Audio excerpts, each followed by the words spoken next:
বিধায়ক পরেশ মুর্মুর বক্তব্যে এবং যুব দপ্তর থেকে আসা তথ্য পরবর্তীকালে নোটিশ থেকে নিশ্চিত। যুবসাথী প্রকল্পে বড় খবর। বড় খবরটি এই যে যুবসাথী প্রকল্পে যাদের বয়স 21 থেকে 40 বছরের মধ্যে মাধ্যমিক পাস করে রয়েছেন আর জমি থাকার জন্য কৃষক বন্ধু প্রকল্পে আবেদন করেছেন। কৃষক বন্ধু থাকার দরুন আপনারা যুবসাথী প্রকল্পের যে স্কিম, এই স্কিমের অন্তর্ভুক্ত হতে পারছিলেন না।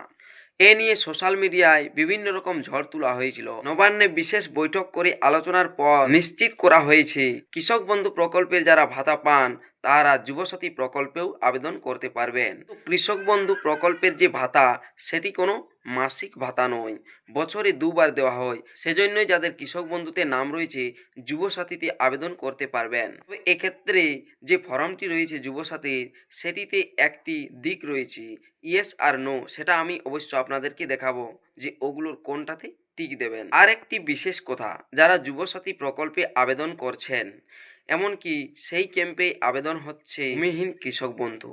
এক্ষেত্রে যারা যুবসাথী প্রকল্পে আবেদন করছেন, ভূমিহীন কৃষক বন্ধুর জন্য কি আবেদন করতে পারেন? কৃষক বন্ধুতে যাদের নাম রয়েছে আর এই যে নোটিশটি কৃষক বন্ধুতে যারা ভাতা পাচ্ছেন যুবসাথীতে আবেদন করতে পারবেন, নোটিশ আসার আগেই যারা আবেদন করেছেন তারা তো সেই ইয়েস আর নোর মধ্যে নোটিতে বেশিরভাগ জন টিক দিয়েছেন। তাদের আবেদনগুলো কি হবে, সমস্ত বিষয় নিয়ে আজকের এই ভিডিওটি।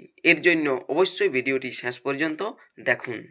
এই যে দেখুন অফিসিয়াল নোটিফিকেশন প্রকাশিত হয়, এই নোটিফিকেশনের মাঝের জায়গাটাতে যেটি লেখা রয়েছে দেখুন, this is also being noted that any candidate enrol in Krishak Bandhu scheme is also eligible for বাংলার যুবসাথী স্কিম। অর্থাৎ এই নোটিশে বলা হয়েছে যারা কৃষক বন্ধু টাকা পাচ্ছেন যুবসাথীতেও আবেদন করতে পারেন।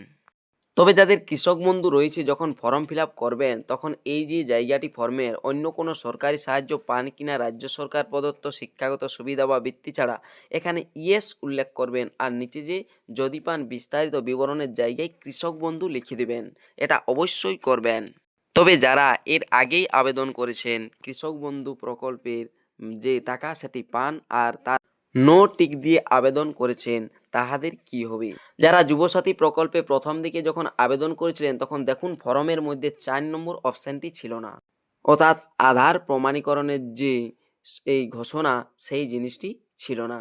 তাহলে এটা পরবর্তীতে যোগ হয়েছে, যখন 4 নম্বর অপশানটা ছিল না অনেকেই ফর্ম ফিল আপ করেছেন যুবসাথীর, তাদেরগুলো কি বাতিল হবে? না, সেগুলো বাতিল হবে না। সেরকমই যারাই কৃষক বন্ধু থাকা সত্ত্বেও আগেই যুবসাথীতে আবেদন করেছেন তাহাদেরও নো যারা টিক দিয়েছেন অবশ্যই আপনাদের আবেদনগুলো বাতিল হবে না। তবে এক্ষেত্রে আপনারা অনেকেই মনে করছেন যুবসাথী প্রকল্পে যারা আবেদন করছেন তারা কি জমি ছাড়াই অর্থাৎ ভূমিহীন কৃষক বন্ধু সেটি আবেদন করতে পারবেন? অবশ্যই কৃষক বন্ধুর সাথে যুবসাথীর যেহেতু তফাৎ রয়েছে, আর যাদের কৃষক বন্ধু রয়েছে তাহারা যুবসাথীতে যেহেতু আবেদন করতে পারছে, তাই যুবসাথীতে যারা আবেদন করছেন আপনারাও যদি চান ভূমিহীন কৃষক বন্ধুর আবেদন করতে তা আবেদন করতে পারেন। ভিডিওটি শেষ পর্যন্ত দেখার জন্য অসংখ্য ধন্যবাদ।